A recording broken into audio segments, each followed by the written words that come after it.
বন্ধুরা, ফাইনালি আজ আমি এই ভিডিওটিতে দেখাতে চলেছি কিভাবে আপনি আপনার অ্যাডিনিয়াম গাছের বীজ সংগ্রহ করবেন।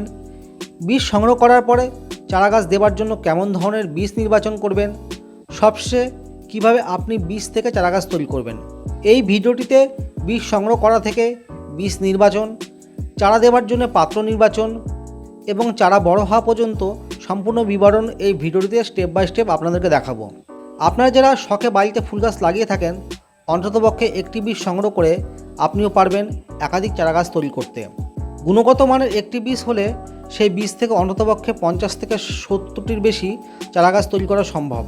আপনি অসম্ভব ভাবলেও সেই অসম্ভবকে আজ আমি সম্ভব করে দেখাবো, আর এর জন্য আপনাকে ভিডিওটি প্রথম থেকে শেষ পর্যন্ত পুরোপুরি দেখতে হবে। সো বন্ধুরা, আমি পিন্টু বিশ্বাস আর আপনারা দেখছেন ক্রিয়েটিভিটি গার্ডেনিং। ভিডিওটি শুরু করার আগে বলি, আপনারা যদি আমার চ্যানেল নতুন ভিজিট করে থাকেন অবশ্যই চ্যানেলটিকে সাবস্ক্রাইব করে নেবেন এবং সবার আগে এই ধরনের লেটেস্ট ভিডিওর আপডেট পেতে পাশের বেল আইকনটিকে প্রেস করে অল অপশানে ক্লিক করবেন। সুতরাং দেরি না করে শুরু করা যাক। প্রথমে বলবো কী ধরনের বীজ আপনারা সংগ্রহ করবেন। আপনি যে অ্যাডিনিয়াম ফলটি দেখছেন এটি সম্পূর্ণরূপে পাকেনি, অর্থাৎ কাঁচা অবস্থাতে আছে। এই ধরনের ফল আমরা কখনোই ব্যবহার করব না চারা তৈরির জন্য।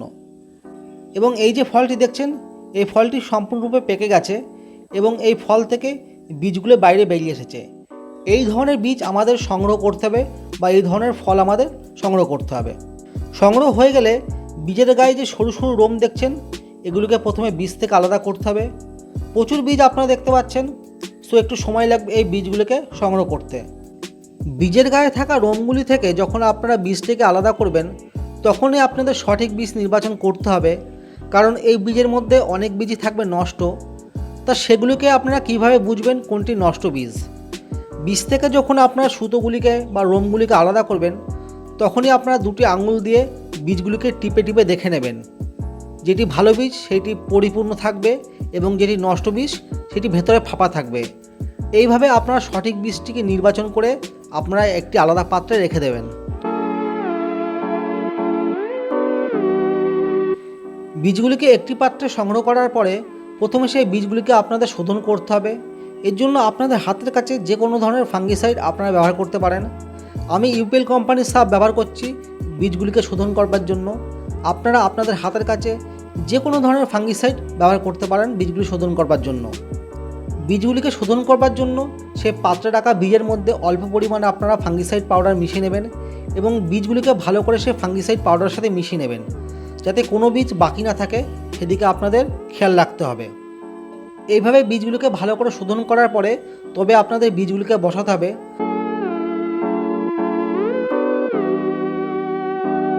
তার আগে আপনাদের একটি কাজ করতে হবে, 1 লিটার জলের মধ্যে অথবা 2 লিটার জলের মধ্যে আপনাদের ফাঙ্গিসাইড পাউডার বা ছত্রাকনাশক পাউডার মিশে ভালো করে জলটিকে রেডি করে রাখতে হবে।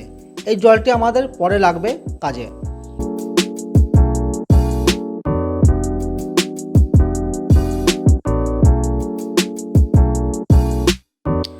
বীজ বসানোর জন্য আমি একটি বড় মাপের প্লাস্টিকের পাত্র ব্যবহার করছি। আপনারা চাইলে প্লাস্টিকের গামলা বা মাটির যে ফ্ল্যাট টপ সেগুলো ব্যবহার করতে পারেন। আর এই বীজ বসানোর জন্য আমি বালি ব্যবহার করছি। আপনারা চাইলে কোকোপিট ব্যবহার করতে পারেন বা বালি এবং কোকোপিট একসাথে ব্যবহার করতে পারেন আপনারা। এর জন্য 30% কোকোপিট এবং 70% লাল রঙের বালি আপনারা ব্যবহার করতে পারেন। পাত্রের মধ্যে রাখা বালিকে প্রথমে কোনো কিছুর দ্বারা সমান করে নিতে হবে, যাতে কোথাও বালি উঁচু নিচু না হয়ে থাকে, সেদিকে অবশ্যই লক্ষ্য রাখতে হবে। দেন আগে থেকে তৈরি করে রাখা বোতলের মধ্যে ছত্রাকনাশক জল দিয়ে বালিকে ভালো করে ভিজিয়ে দিতে হবে। এমনভাবে ভিজিয়ে দিতে হবে যাতে জল পাত্রের ছিদ্র দিয়ে পুরোপুরিভাবে বাইরে বেরিয়ে আসে। যতক্ষণ জল ছিদ্র দিয়ে বাইরে বেরিয়ে না আসে ততক্ষণ আপনাদের বালির ওপর জল স্প্রে করতে হবে।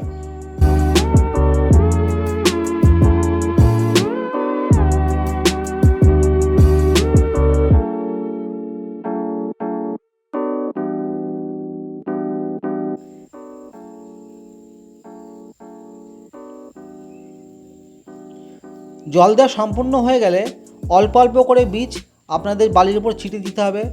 এমনভাবে ছিটিয়ে দিতে হবে যাতে একটি বীজের সাথে অপর বীজ না লেগে থাকে, সেদিকে অবশ্যই আপনাদের খেয়াল রাখতে হবে।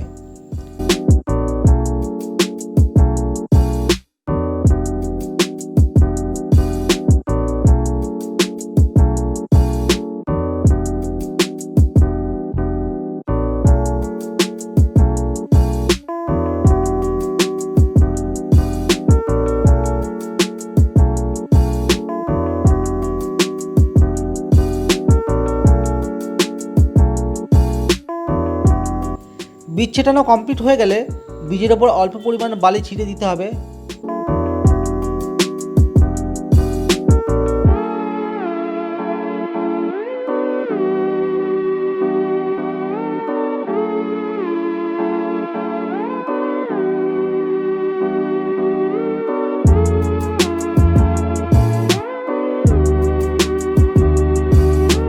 এবং এমনভাবে বালি ছিটে দিতে হবে যাতে একটি বালির লেয়ার তৈরি হয়ে যায় উপরে।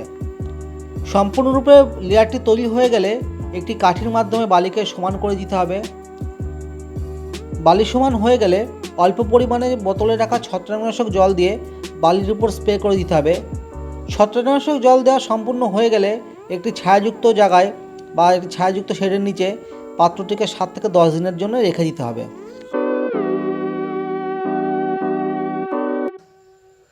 15 দিন পরে আপনারা দেখতে পাচ্ছেন একটি দুটি করে অনেক সংখ্যা চারাগাছ বার হয়ে গেছে এবং বালির যে ফাটা স্থানগুলো আপনারা দেখতে পাচ্ছেন এই ফাটা স্থানগুলি দিয়ে আরও চারাগাছ বার হবে। তাই এই মুহূর্তে আপনাদের একটি জিনিস খেয়াল রাখতে হবে, কোনো মতে যেন বালির জল শুকিয়ে না যায় সেদিকে অবশ্যই আপনাদের খেয়াল রাখতে হবে। বালির জল শুকিয়ে গেলে আপনাদের গাছ হলুদ হয়ে যাবে এবং কিছুদিন পরে সেই চারাগাছগুলি মারা যাবে। তো পরবর্তী ভিডিওতে আমি আলোচনা করব কিভাবে এই চারাগাছগুলিকে আপনারা যত্ন করবেন এবং কী কী ট্রিটমেন্ট করার প্রয়োজন আছে এই চারাগাছগুলির জন্য। এই জন্য অবশ্যই আপনাদের চ্যানেলটিকে সাবস্ক্রাইব করে রাখতে হবে এবং অবশ্যই পাশের বেল আইকনটিকে প্রেস করে অল অপশনে ক্লিক করবেন। তো আমি চেষ্টা করব খুব তাড়াতাড়ি নেক্সট ভিডিওটি আপলোড করবার জন্য, ততদিন অবশ্যই আপনারা আমার সাথে থাকবেন।